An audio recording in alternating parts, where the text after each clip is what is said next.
All right, welcome back to video 3 about chapter 10. Here we are talking about period forms. Remember, a period form has an antecedent consequent relationship between two phrases.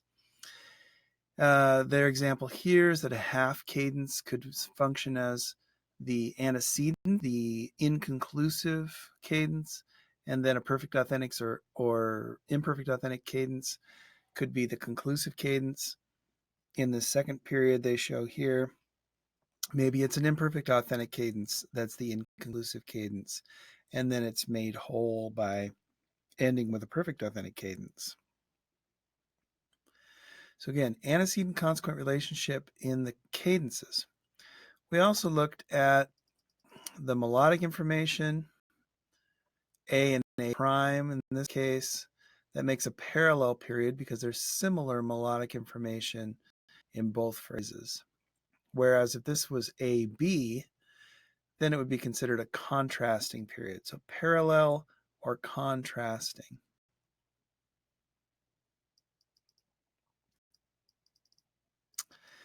They talk about a three-phrase period, and they mention that it could have a different design. It could be two antecedents and a consequent, meaning two inconclusive phrases and then ending conclusive phrase. Or maybe there's one antecedent and two consequents. So one setup and then two phrases that both sound conclusive. In this case, they say there are two antecedents because the first two phrases ends with a half cadence. So you look at the cadences here. First phrase is going to end with a half cadence, inconclusive. Second phrase ends with a half cadence, inconclusive. And then the last phrase will end with a perfect authentic cadence. Let's listen. Example 10:15.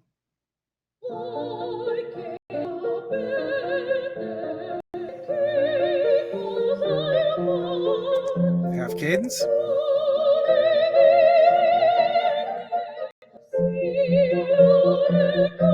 Another half cadence.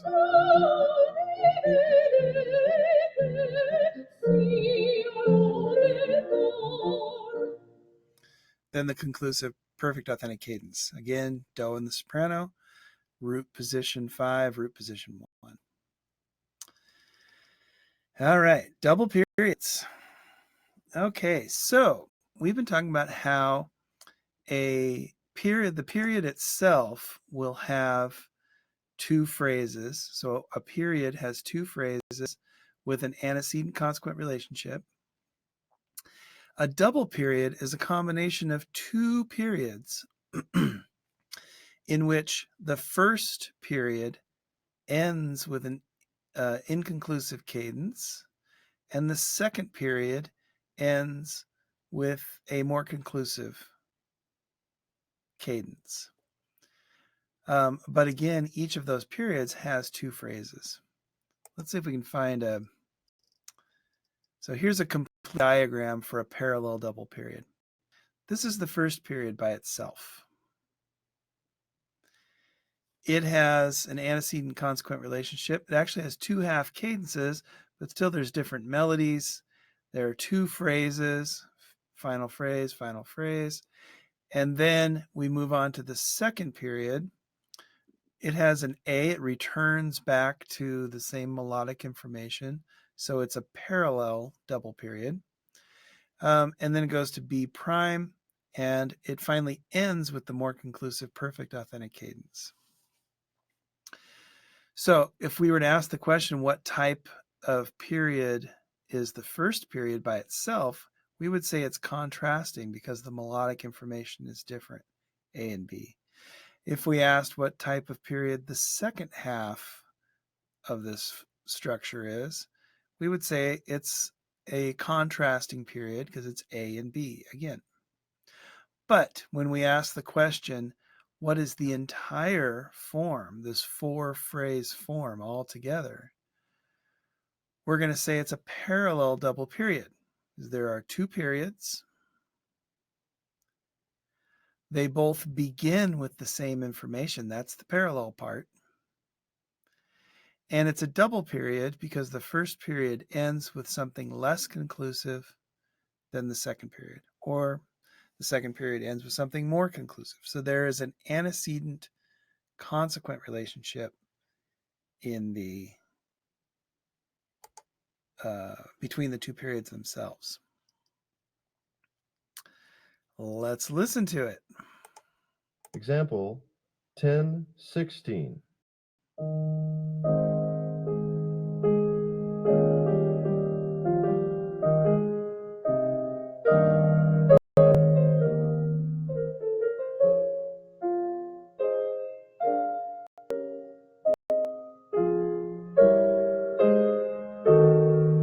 Half cadence. Second period. Notice the similarity in the melody. The half cadence. Now the final phrase.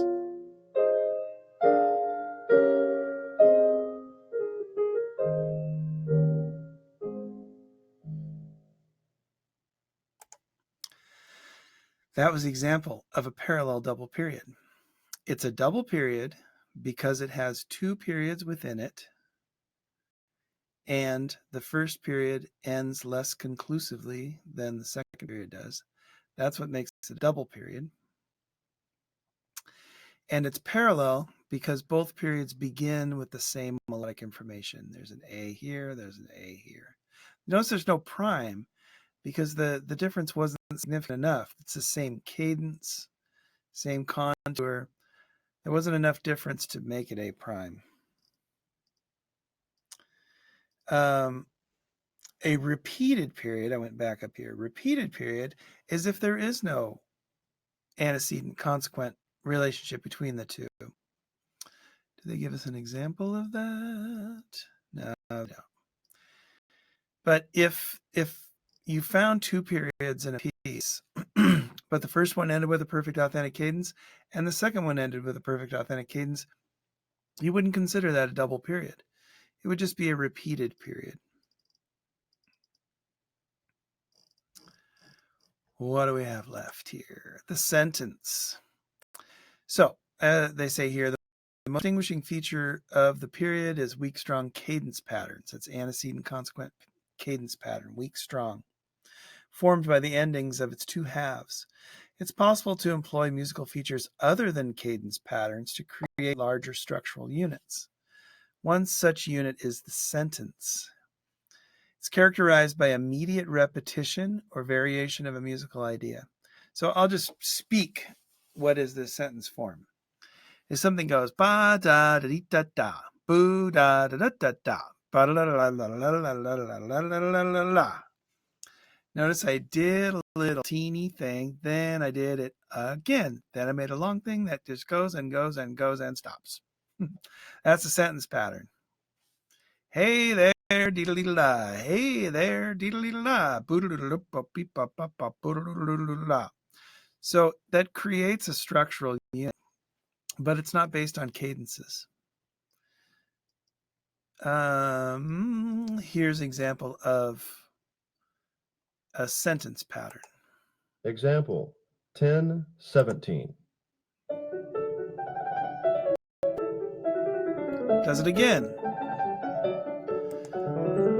Then a long thing.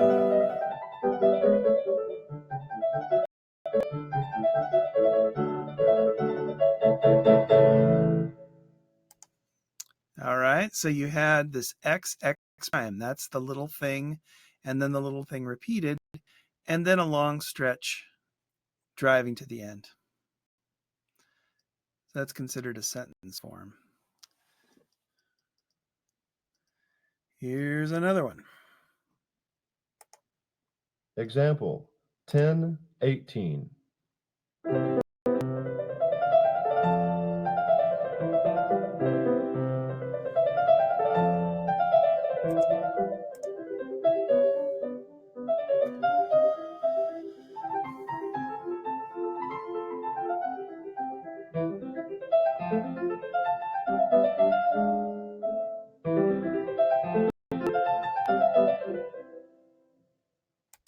Now, it must be said that in some of these cases, you can find cadences in there. We could find somewhat of an authentic cadence here.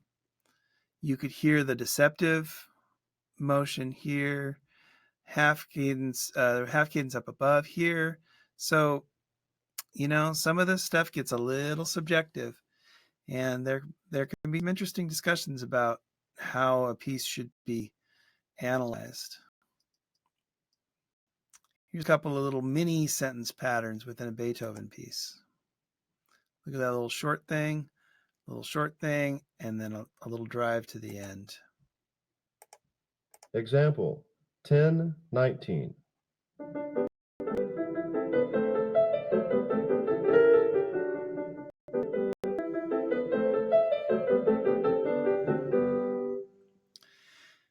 Yeah, so here, it seems, I don't know, sounds like half cadence to me. And then ending with a perfect authentic cadence. So couldn't that be a period? I say, yeah, it could be a period form. Here's a half cadence at the end of this phrase. Here's a perfect authentic cadence at the end of this phrase. But I think you'd be missing an opportunity if you didn't point out that there was a sentence pattern in each phrase. So sometimes there can be antecedent consequent period relationships between phrases, and they'll have sentence patterns within them. I think that's their point of bringing up that piece. And here's another Haydn string quartet. Example 10:20.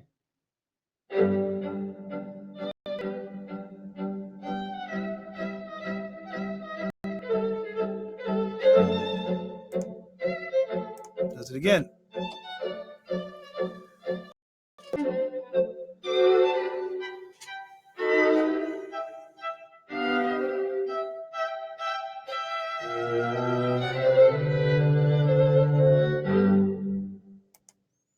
Yeah. Okay, please do read through the chapter. And the first thing we're going to do in the homework, and I'll tell you what, I'll just go ahead and click over to the workbook.